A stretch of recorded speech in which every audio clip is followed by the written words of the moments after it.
And, you know, what Leonard learned later on, of course, is that the reason you're not allowed to look when that prayer is being said in temple, the reason you look away, is that that's the moment that Shekinah, the feminine aspect of God, enters the synagogue. And if you look, the beauty is so great that you might be blinded. So it's funny the way your lives come full circle. So this experience he had when he was 8, Leonard considered himself primarily a photographer. Acting was his sideline. He built his own darkroom in his house when he was 12. That was his passion. He expected to be a photographer. After Star Trek had its 3 years on television and then went off the air because of lack of ratings, etc., he went back to school, to UCLA, to study photography again, and it was his passion throughout his life. And he tried to explore religion and sexuality from that first experience. And when that book came out, before it came out, we were invited to temples all across the country. Once it came out, this invitation started to come in. And what was interesting, however, is that in every town where we were disinvited, another synagogue invited. Just one funny story, I don't want to go on forever. A dance troupe, ballet troupe, decided to make a ballet out of Shekinah, which was basically a dance of naked women across stage in various prayer shawls. Leonard, you know, it's a sacrilegious idea, but it was also, he was trying to challenge the boundaries of why women shouldn't be able to participate, why they shouldn't, it gets more complicated than that. But during that, I was sitting at one performance once because I would set them up, and a bunch of rabbis, it was in a very conservative area, and a bunch of rabbis came to sit in the audience, and sat through the entire performance, watching these naked women dance on stage to the religious music, and afterwards, one of them came out, you know, heading right towards me with this anger. You could see it brewing, and I was, you know, bracing myself for this.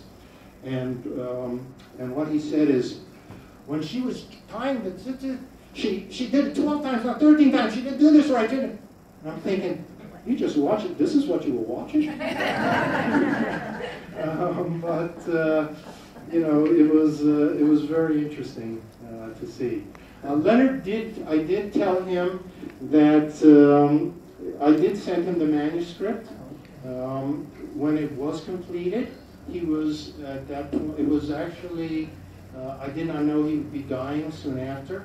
So I'm glad I didn't delay.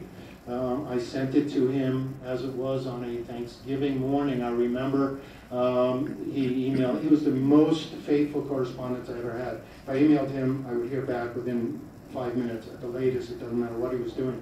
And he sent me right back and he said, I love this. This is great. I'm so honored you decided to write this book.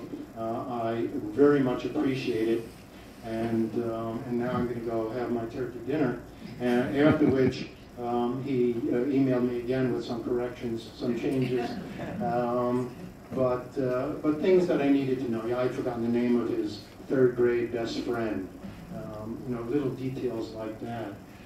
Soon after that, he did go in the hospital. You know, those of us who knew him, he was ill for many years. The public didn't know that. He suffered from COPD. You know, when he would be on that picture that you saw where he got an honorary degree at BU when he was holding his hands up. In the procession up to the stage, I was walking with him with our arms around each other, and people would think that's very sweet. What I was doing was holding him up. It was a long walk. and people didn't know, of course, that he was suffering from COPD. He hadn't smoked, he stopped smoking like 30 years earlier. The danger was done. But we never thought he would pass away because he was Leonard. And he was invincible, and he was the most optimistic person I ever met. My wife used to joke that when I walk around, thunderstorms go over my head, and when Leonard walks around, the sky parts and the sun comes out. And she never knew what the weather was going to be when we were together.